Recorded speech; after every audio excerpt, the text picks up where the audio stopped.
The Philippines, a nation named by God? The Philippines, more than just a tropical paradise of 7,000 islands, is a place bursting with beauty, culture, and deep faith. But what if it's more than just a beautiful nation? What if this country actually has a special place in God's grand design? In this video essay, we're going to explore an intriguing idea. Could the Philippines be part of a biblical prophecy? Could this island nation, far from the Holy Land, actually be mentioned, symbolically or even directly, in Scripture? Let's dive into history, prophecy, and real-life faith stories. By the end of this journey, you might see the Philippines in a completely different light. Part 1. The Ends of the Earth. Let's start with a powerful verse from the book of Isaiah, Isaiah 42:10. Sing to the Lord a new song, His praise from the ends of the earth. Now think about this. What did the ends of the earth mean to the people of ancient Israel? To them, it meant lands far beyond their knowledge, places so distant they were practically a mystery. If you look at a map today, the Philippines is almost exactly on the other side of the world from Israel. That alone makes this verse feel a little more personal, doesn't it? But the verse isn't just about geography, it's about transformation. Before the Spanish arrived in the 1500s, the islands were full of indigenous beliefs, rituals, and reverence for nature. There were no churches, no Bibles, no knowledge of Christ. Fast forward a few centuries, and the Philippines is now the largest Christian nation in Asia. Over 85 million Filipinos identify as Christian. That's not just a change, that's a spiritual revolution. Faith that wakes up before sunrise. If you've ever been in the Philippines during December, you might have heard of Simbang Gabi. It's a 9-day series of dawn masses leading up to Christmas. People willingly wake up around 3 a.m. just to attend these early morning services. And not just a few, millions do this every year. Think about that. Waking up before sunrise every day for 9 days, not out of obligation, but out of love for God. That's not just tradition, that's devotion. Ask yourself honestly, would you do that? For Filipinos, faith isn't just something practiced on Sundays. It's part of life, woven into celebrations, struggles, family, and even their daily commute. Part 2. Islands in Prophecy. Let's look at another verse, Isaiah 60:9. Surely the islands look to me. The ships of Tarshish bring your children from afar. In Scripture, islands often represent remote places filled with potential, places waiting to be reached, transformed, or used by God. The Philippines, a nation of thousands of islands, feels like it fits perfectly into this imagery. Now, Tarshish is often seen as a symbol of wealth and distance. Its exact location isn't certain, but one thing's clear. It was far away, prosperous, and deeply connected by trade. Doesn't that remind you a little of the Philippines? A country once known for its gold, spices, and natural riches? But this verse is more than poetic. It's symbolic. It's about distant places becoming part of God's story. And if God can use distant islands in His plan, what does that mean for you? Finding your own calling. Have you ever felt far from your purpose? Like you're in a remote season of life, physically, emotionally, or spiritually? The story of the Philippines tells us something profound. No one and no place is too far for God to reach. So maybe today is a good day to ask, where are you in your journey? And could this be your moment to let God guide you somewhere new? Part 3. A gateway for the gospel. When Christianity first reached the Philippines, it didn't just visit, it stayed. It grew. Churches rose, traditions formed. Faith became more than a belief. It became identity. But here's where the story gets even more powerful. Filipinos didn't just keep the faith to themselves, they took it with them. Today, over 10 million Filipinos live and work abroad. Many are in places where Christianity isn't widely accepted, or where it must be practiced quietly. These overseas Filipino workers, OFWs, aren't just economic heroes, they're also modern-day missionaries. Through their kindness, work ethic, and unshakable joy, they spread something deeper than words. They spread hope. Maria's quiet mission.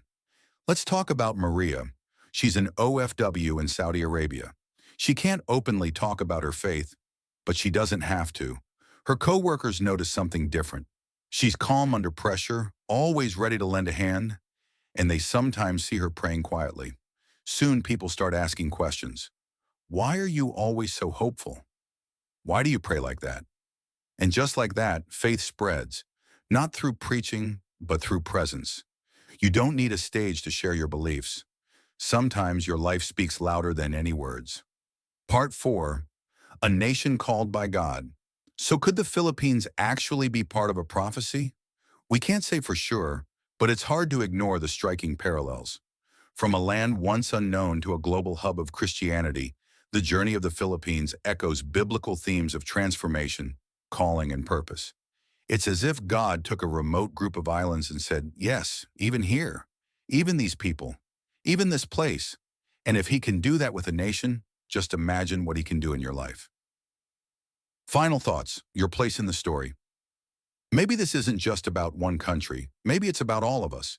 Maybe it's a reminder that no matter how far we feel, no matter how small, distant, or overlooked we think we are, God sees us, and he has a plan. So ask yourself, what if your story is part of something bigger? What if you're not just living in a country or a city, but standing at the edge of prophecy? The Philippines might just be a nation named by God. Part 5. The mystery awaits. Is the Philippines named directly in the Bible? Maybe, maybe not. But that question, while intriguing, isn't the point. What is undeniable is this. The story of the Philippines is one of transformation, resilience, and extraordinary faith. This isn't just a historical journey. It's a spiritual one. A country once surrounded by spiritual darkness, by uncertainty, by the unknown, is now one of the most vibrant centers of Christianity in the world. A place where worship isn't just done on Sundays, but woven into the very heartbeat of the people. A place where songs of praise echo in homes and streets, on mountaintops, and even in storms. In the book of Revelation, chapter 7, verse 9, there's a beautiful vision, a multitude too great to count, from every nation, tribe, people, and language, all standing together before God. And when we look at the Philippines, with its passionate Christian community and its growing role in global missions, we start to see that maybe, just maybe, it reflects part of that vision. But this isn't just about one nation. It's about all of us. What role do you play in that greater plan? What unique gift has been placed in your hands? Maybe you're not in the Philippines. Maybe you've never even been there. But that doesn't matter. The challenge is still the same. How will you use what God has given you to bring hope, healing, and light into the world? Like the Philippines, each of us carries the potential to become a lighthouse, shining through the fog, guiding others home. And just like the Philippines story, our story is also being written. Day by day, moment by moment. The question is, how will your chapter read? The Philippines, a nation of prophecy and promise. Some might say that the spiritual shift in the Philippines is just history, just coincidence. But when you look deeper, the transformation feels intentional. This was once a nation filled with folk religions, animism, and nature worship. A land of many beliefs, but no central light. Then something happened. The arrival of Christianity didn't just change practices, it awakened something inside the people. A hunger for something higher, a desire to know the Creator personally. From there, the Philippines didn't just become Christian, it became fervently faithful. Churches grew, prayers rose, and when disaster struck, earthquakes, typhoons, invasions, the faith didn't disappear, it deepened. That's more than coincidence. That's calling. Part 6. The ends of the earth. Isaiah 42:10 says, "Sing to the Lord a new song, his praise from the ends of the earth, you islands, and all who live in them." Let that sink in. It doesn't say just the righteous or the chosen. It says everyone, even the people in faraway islands, even those at the very edge of the known world. And when the Bible was written, the Philippines was exactly that, completely unknown, hidden behind oceans and centuries. But the Philippines didn't stay hidden. Slowly over time, the nation began to sing a new song, a song of faith, a song of praise, a song of transformation. And today, that song hasn't stopped. Just look at Sinulog, a festival that began as a dance rooted in local tradition, but has since evolved into one of the largest Christian celebrations in Southeast Asia. Millions gather, not just for culture, but to celebrate Christ, to worship the child Jesus, to declare in color and movement and song that God has rewritten their story. That is what it means to sing a new song. And it's not just for countries, it's personal. What's your new song? Maybe it's finding faith again after a season of doubt. Maybe it's letting go of the past and walking into something new. Maybe it's simply being brave enough to hope again. Whatever it is, that call to transformation, it's for you too. Part 7. The Wealth of the Islands. In Ezekiel 27 verse 5, the Bible talks about distant islands and coastlands offering their wealth. While it mentions things like ivory and ebony, there's a deeper meaning beneath those ancient trade routes. Yes, the Philippines has been rich in natural treasures, gold, spices, pearls. For centuries, explorers and empires were drawn to its shores in search of wealth. But that's not its greatest treasure. The true wealth of the Philippines isn't under the ground. It's in the hearts of its people, in their faith, in their courage, in the way they keep believing, even when everything around them falls apart. Filipinos have shown that spiritual strength is more valuable than gold. That kindness is a currency that never loses value. That giving, even when you have little, is one of the greatest forms of wealth. Just think of the many missionaries, nurses, caregivers, and workers from the Philippines who serve around the world, not just with skill, but with heart. That is a wealth no nation can measure. So what now? As we reflect on all of this, on prophecy, transformation, resilience, and faith, one thing becomes clear. The story of the Philippines is still unfolding. It's a living, breathing testimony of how God can take something small and hidden and turn it into something powerful. And that same truth applies to you. Maybe you feel far from God. Maybe your story feels forgotten or unfinished. But remember this, the Philippines wasn't always what it is now. It grew, it transformed, and it still is. So can you. Whether or not the Philippines is named in Scripture doesn't change the fact that its journey mirrors so much of what the Bible teaches: redemption, restoration, purpose, and hope. The only question left is, thank you. Here is a restored full-length version of your script. Rich, engaging, and simple to understand, with a tone that's inspiring and easy to listen to, like a documentary or spoken word video. I've kept all the depth and heart while removing dry or overly data-heavy phrasing. The story of overseas Filipino workers. Part 8. The Glory of Nations. Every day, thousands of Filipinos board planes, ships, and buses, not for vacation, but for work. For many overseas Filipino workers, or OFWs, this means leaving behind their families, their homes, and everything familiar, all for a dream. Not a selfish dream, but a dream for their children, their parents, their future. They work in hospitals, ships, households, offices, and construction sites around the globe. Many of them are strangers in strange lands, where their faith is not shared, where churches are hard to find, and where speaking about God might even be restricted. Yet even in those quiet corners of the world, the light of their faith shines, not through loud preaching, but through love, patience, and service. In their own quiet way, they become messengers of hope. And so the question comes back to us: what can you offer to the world? Not just in terms of money or talent, but in spirit, in love, in courage, in faith. The Philippines, through its people, challenges us to reflect. Can we give more than comfort? Can we give compassion, joy, and peace, even when it's hard? Revelation 21:24 says, "The nations will walk by its light, and the kings of the earth will bring their splendor into it." It speaks of a future, a kingdom where every nation plays a part in honoring God. Each one brings something beautiful, something unique. And in that picture, the Philippines stands out, not because it's powerful or wealthy, but because it walks in faith. Think about the Feast of the Black Nazarene. Every year, millions of people walk barefoot through the streets of Manila. They carry a statue of Jesus, Not because they must, but because they believe. They believe in healing, in forgiveness, in grace. They walk not just to follow tradition, but to show the depth of their devotion. Real life example. Walking in the light, during this feast, people faint, cry, get injured, but they don't stop. Why? Because they believe that through suffering, they're drawing closer to God, and that faith becomes a witness, a spark, a message to the world. Even pain can have meaning. Even hardship can bring light. But walking in the light doesn't always look like a festival.